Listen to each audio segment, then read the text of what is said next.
Hello student, welcome to Amrish Vishwakarma YouTube channels. और आज हम लोग Stalin Malhotra physics numerical class 10th के इलेक्ट्रिसिटी में ये सेकेंड लेक्चर लेकर आ रहे हैं। और ये सेकेंड लेक्चर है जिसमें हम लोग प्रॉब्लम डिस्कशन करेंगे। फर्स्ट लेक्चर में 1 to 4 क्वेश्चन का सोल्यूशन मैंने आपको प्रोवाइड कराया था, और आज के लेक्चर में मैं आगे से आपको बताऊँगा कि कैसे प्रॉब्लम को सॉल्व करेंगे और क्या टेक्निक होनी चाहिए। तो जैसे कि आप देख सकते हैं कि पहला क्वेश्चन बोर्ड पे लिखा हुआ है, और क्वेश्चन ये है कि एन इक्विलेटरल ट्रायंगल, एक इक्विलेटरल ट्रायंगल है, is formed with each side having a resistance 2 ohm। What is effective resistance across any side.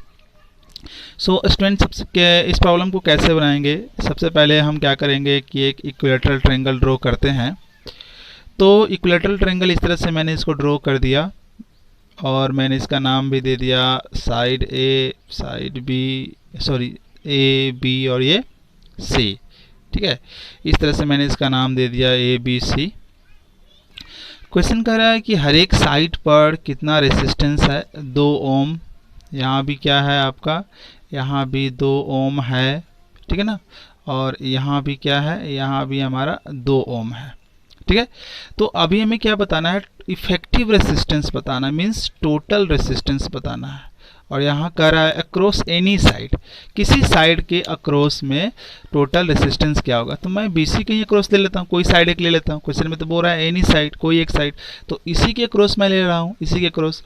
तो मुझे पता करना है टोटल रेसिस्टेंस अक्रॉस बीसी।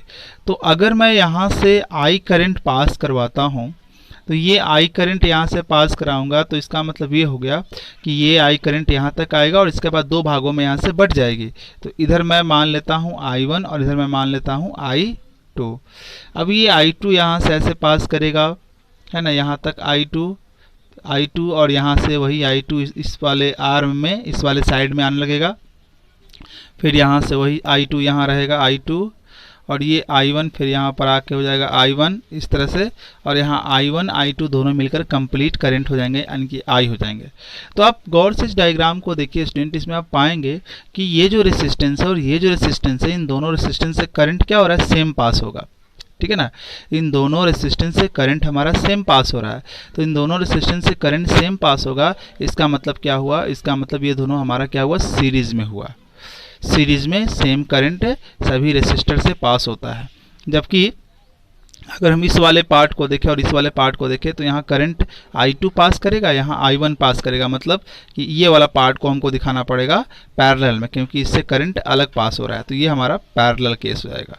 ठीक है, ये हमारा स्टूडेंट पैरेलल केस होगा। और उसके बाद हम इसको इस तरह से, तो इस डायग्राम का सिंपल डायग्राम ऐसा होगा, ये हो जाएगा हमारा 2, ये हो जाएगा 2 और ये हमारा 2।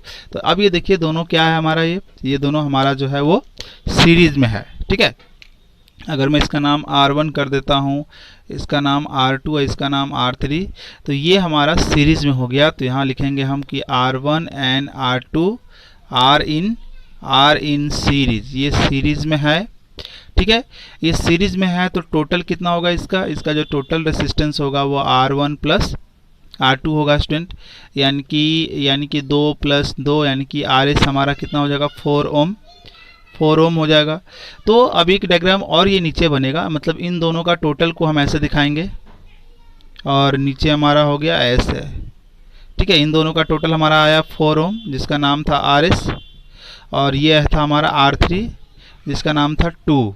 ठीक है, अब इन दोनों को गौर से देखिए, अब ये कौन दोनों फॉर्म में आ गए, ये दोनों हमारे आ गए पैरेलल के केस में। तो RS and R3 are in parallel, RS and R3 are in parallel.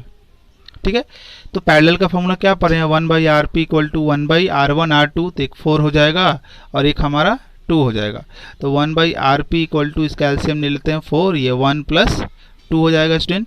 तो ये हमारा कुल मिलाकर कितना हो गया, ये हो गया 1/RP इक्वल टू 3/4, क्रॉस कर लेते हैं 3RP इक्वल टू 4 और RP इक्वल टू 4/3 ओम, यानी कि टोटल हमारा जो रेसिस्टेंस आ गया वो 4/3 ओम आ गया स्टूडेंट।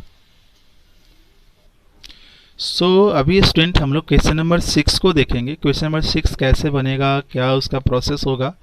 तो क्वेश्चन नंबर 6 कहता है कि अ बैटरी ऑफ 6 वोल्ट, यानी कि 6 वोल्ट की एक बैटरी है ना, और इज कनेक्टेड इन सीरीज, जिसको सीरीज में जोड़ा जाता है with 3 resistor of 12 ohm, 6 ohm and 4 ohm, यानी कि 6 वोल्ट की एक बैटरी है जिसको 3 रेसिस्टर से जोड़ा जाता है। एक 12 ओम का है, एक 6 ओम का है, एक 4 ओम का है सीरीज में। तो हमें बताना है calculate PD, potential difference across each resistor, हर एक रेसिस्टर से पोटेंशियल डिफरेंस क्या होगा हमें वो बताना है।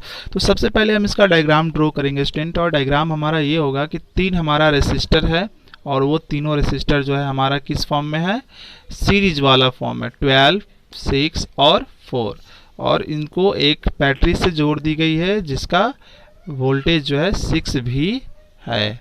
ठीक है, 6 भी है।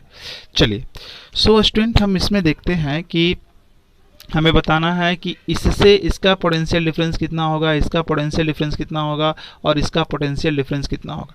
तो सीरीज वाले डेफिनेशन को थोड़ा सा याद करें। तो सीरीज में हमने बताया था कि पूरे सर्किट से सेम करंट पास होती है, मीन्स यहाँ से अगर आई करंट अलाउ हो रही है तो पूरे सर्किट से वो सेम करंट पास करेगी, सेम करंट सबसे पास करेगी, सेम करंट सबसे पास करेगी, और इसके बीच का वोल्टेज V1, इसके बीच का वोल्टेज V2, और इनसे जो वोल्टेज पास करेगा वो V3। वोल्टेज यहाँ डिवाइड हो जाता है, ठीक है, और यहाँ पर V1, V2, V3 तीनों को आप ऐड करोगे तो इसके इक्वल आ जाएगा। तो ये यहाँ पर इसका बेसिक कॉन्सेप्ट था, V1 plus V2 plus V3 equal to 6 volt. ठीक है, ये सीरीज का कॉन्सेप्ट था। तो सबसे पहले हम लोग क्या कर लेते हैं स्टूडेंट, ये तीनों सीरीज में है तो टोटल रेसिस्टेंस हम पता कर लेते हैं। तो टोटल रेसिस्टेंस हम कैसे पता करेंगे, तो टोटल रेसिस्टेंस हमको पता करने का जो तरीका है वो है RS इक्वल टू टोटल, इस सीरीज में है तो R1 plus R2 plus R3, यानी कि 12 प्लस 6 प्लस 4। तो RS हमारा यहाँ पर हो गया 18, 10, 20, 2 ओम हो गया स्टूडेंट।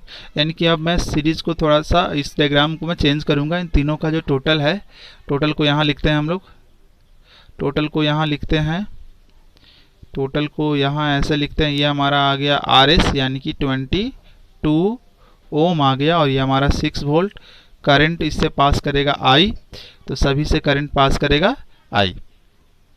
अब यहाँ पर ओम्स लॉ लगाते हैं, ओम्स लॉ इसमें लगाते हैं। तो ओम्स लॉ क्या कहता है, V equal to I R. तो R तो यहाँ हमारा RS है यहाँ पर, तो यहाँ पर V हमारा 6 वोल्ट, I पता नहीं है, RS हमारा यहाँ पर 22 है। तो I कितना हो जाएगा 6/22, यानी कि यहाँ पर आएगा 3/11 आ जाएगा स्टूडेंट। ठीक है, यहाँ आ जाएगा 3/11 आ जाएगा। ठीक है, तो यहाँ पर हमारा 3/11 आ गया।